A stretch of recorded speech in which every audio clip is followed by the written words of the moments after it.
Alright, so last time was the beginning of the end. We're kind of into the middle of the end now.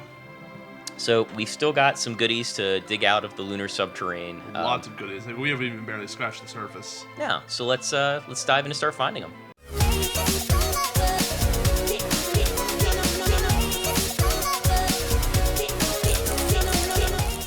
Heck yeah. Oh, we gotta watch this again.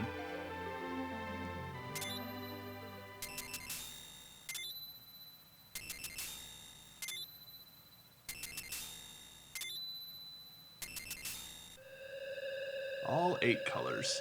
Engage. Dude, I'm watching that right now. Are you? Yeah. I'm in, like, the end of Season 3, and I gotta wonder, for being, like, a battle-hardened Klingon, like, warrior, does Worf ever win a fight? You know, there's this sort of trope in writing where if you want to make someone seem like something, you contrast them against a known character. So if they have a known fighter like Worf, you can make baddies more dangerous, but you'd be like, well, they can beat up Worf. They must be extra dangerous, right? But they never take the time to establish that Worf is a baddie. You just kind of assume that he is because he's a Klingon. I see. So it's like... they use that actually to prop up their one dude, Riker. They prop up Riker a lot in this show, which is fine. I like the character. But they put him against Worf, and it's like, well, okay, you beat the kid who hasn't won a fight this entire show. Awesome. Are you good or not? There's no pretense established. There really isn't. It's kind of awful. Tragic. I otherwise really like the show. It's campy, cheesy, early 90s sci-fi. Yeah, that was Bruce's favorite. He was always a big Next Generation fan. This is my parents' favorite, honestly. They watched a lot. Yeah, I'm enjoying the show. I'm having a great time with it, but like there's little idiosyncrasies like that where it's like your security chief warrior is a wuss. All right, I walked a long way for this. This better be a good chest. That right there is a pretty good one. Well, it's about to get shanked. You like cut all around it. Oh, not one right through. Okay, you're fine. Cecil has that blank stare that says he's not afraid to bisect somebody.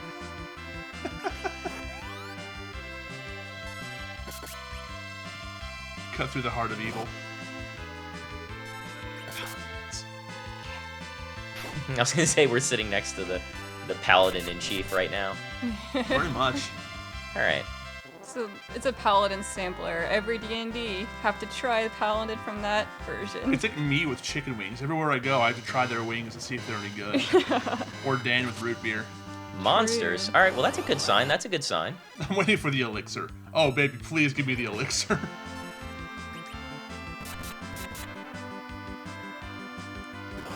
This seems like a Bahamut-worthy fight. Yeah, no. Just because they have so much HP. I am in agreement. Yeah, I mentioned before, but these guys have like 10,000 HP or more. It's hefty. It's unnecessary. Yeah. But like we've kept up enough to where we're dealing comparable damage to the rapidly growing HP rates, so it's not the worst thing in the world. We're still like keeping relatively the same combat speed. Yeah. They kind of look like they could be like Mega Man's scary older brother that you don't want to mess with. Hey. Proto-dad. Yeah. All right, more experience. And we get ninja outfit. Oh, I think that's actually Edge's best armor. Hey, it was worth the walk. All right. I think. We're 37. 3766 over his strength. Wow. Dang. Wow, huge. Holy Oh, look at the magic heck. defense jump. That's crazy. Woo! He was taking a lot from a mission, so honestly, Here like for even it. if that doesn't So it drops his strength by a little bit, but gives him more agility. That's fine. right. No, I'd take that trade big time. Yeah. Because he was eating like 300 from that Red Giant emission, whereas everyone else was taking like 50. His magic defense equipment modifier was 6. So Right. Yeah, right. So we just tripled his magic defense. thankfully, one piece of equipment has solved that problem. Yeah. Yeah, so the Genji gear, because the Edge can equip the Genji gear, but at this point, like, that stuff is better for him. Especially because we can afford to have him in the back row now, so physical defense isn't as important. Oh, it's 15. Dan over here playing the long con of, like, MPUs to effectiveness. I'm trying. I always kind of math it out a little bit in my head, like, You know, what can I get away with where I'm not burning too many ethers to get to the, Ooh, wow. Carrie does not carry about that. I was gonna say, good immune system. No, you don't want to use too much, but you also don't want to use too little. It's a balance. Right. Yeah. I don't know. I'm of the mind where like I've got these 40 ethers that I'm otherwise never going to use. That's true. We are. You can spare no expense. Yeah, we are sort of final dungeon at this point, aren't we? Yeah. I mean, I would save the elixirs and just never use them even on the final boss, but Yeah, right. Exactly. but the ethers go right ahead.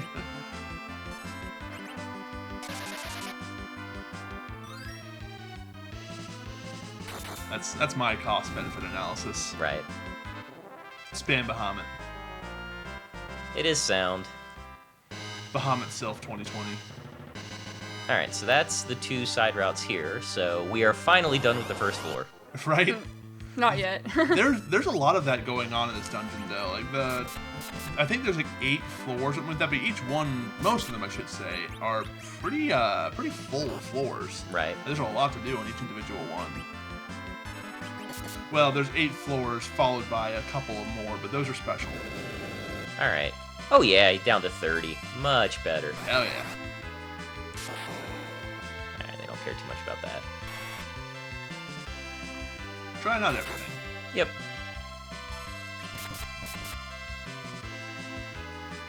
Does he have both swords on? Yeah, he probably does. So I'll have to switch one of them to full moon. Moon. Here. Yeah, that's why. Okay. Give you even more attack power. Give him even more of an edge in combat. Ha ha ha ha. Hey, that's better. And I mean, it's useless, but it's a cool rare drop. Can I throw it? I believe you can. All right, well then it's useful. True enough.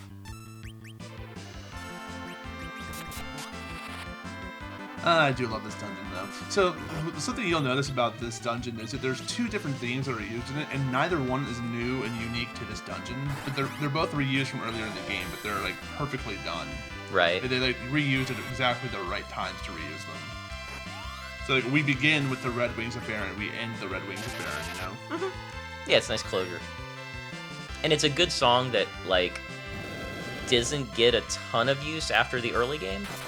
Yeah, I think it replays once after the early game. Like, it plays in the beginning. It plays when you're about to leave Baron after defeating Keinazo.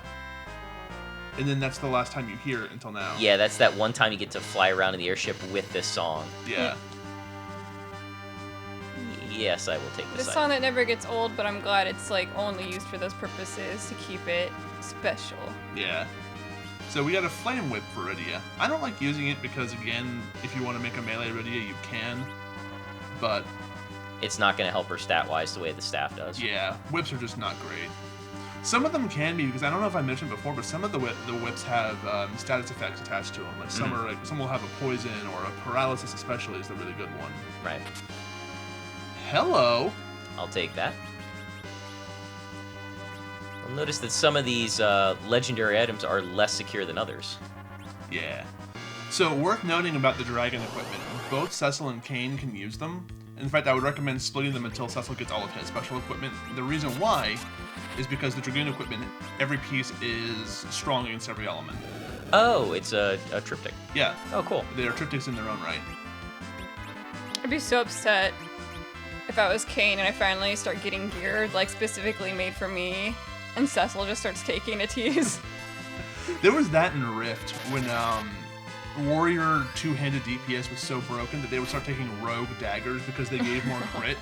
And rogues got so mad every time it happened.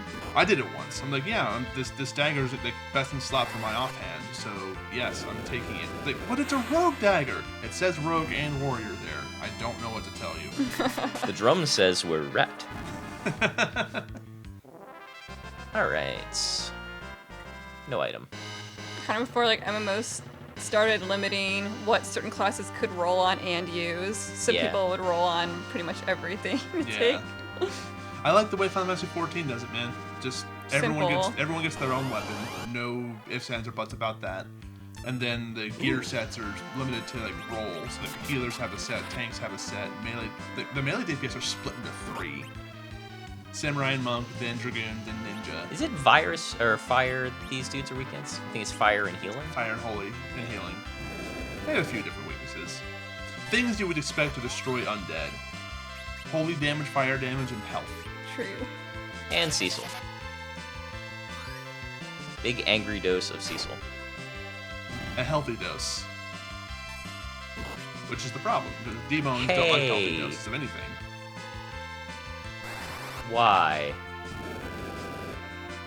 That's not bad. Ours was better.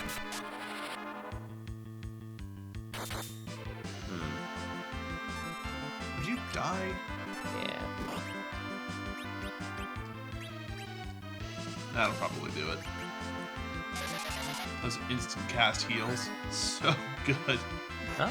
Come on. This is a large, angry dragon. The angriest dragon.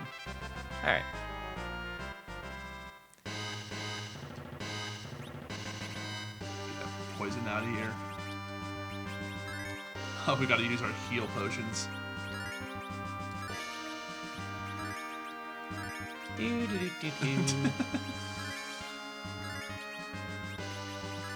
There we go. That'll do. Start chunking through those. Alright, nothing to either side. Yeah, speaking of things we're never going to use again. We gotta go around this way. And then here? Yeah. Seems right. It is right. Uh-huh. Is there another one? She's got us there. Bringing up the big guns. The bigger guns. Can you cast a life with your staff on it? Oh, that would be mean. Oh, that'd be awesome. We'll try that next time. And if that's like a free way to deal with these guys, That'd be spicy, yeah. Sorry, not your mic there. Oh, you're fine. Yeah, that's a next D-bone we get. Yes, I'll put that one on Cecil. Yeah. And then all subsequent Dragoon armors on Kane. Cool. So now they both have fire, ice, and lightning protection. That's correct. Yeah, the gear you get in here is just far and away better than everything, and it should be. But like even for it being like the best gear, like the scale at which it becomes the best is so massive. Yeah. Well, Kane's whole set was pretty much just unguarded. Yeah, well, you know, it may have just been his locker room. He was an enemy like 5 times. Right. You might even make a few stops. Oh, hold on, guys. Can I grab my things? I mean, oh, look. Dragoon gear. He was being bullied while he was being controlled, so they took all of his clothes and spread it into different lockers, so he had to go and find them all. He's like going down this dungeon. Oh, guys, we gotta stop at this pho place on Dungeon Floor 7. The best noodles you're gonna find anywhere on the moon. Lunar pho.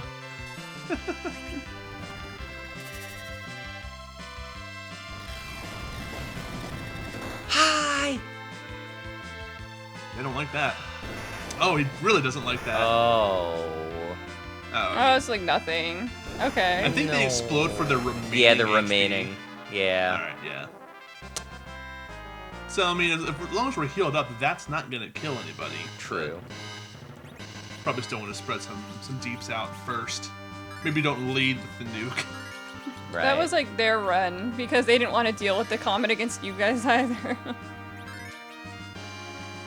Yeah, but we get something for them running. Then again, sometimes we'll run and we'll drop like 20,000 gil. Right, yeah. It's what, a percentage of what you're holding?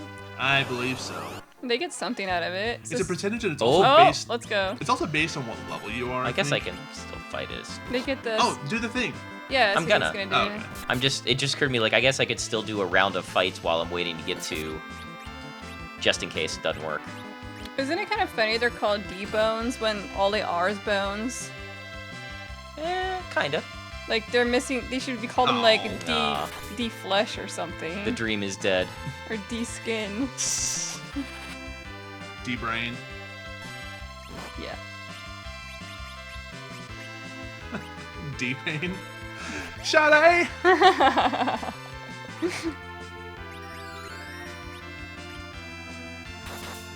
He just wanted a purple friend too.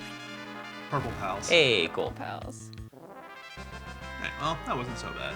I like when I kill an enemy before a cast, and I'm just like, I just saved that man.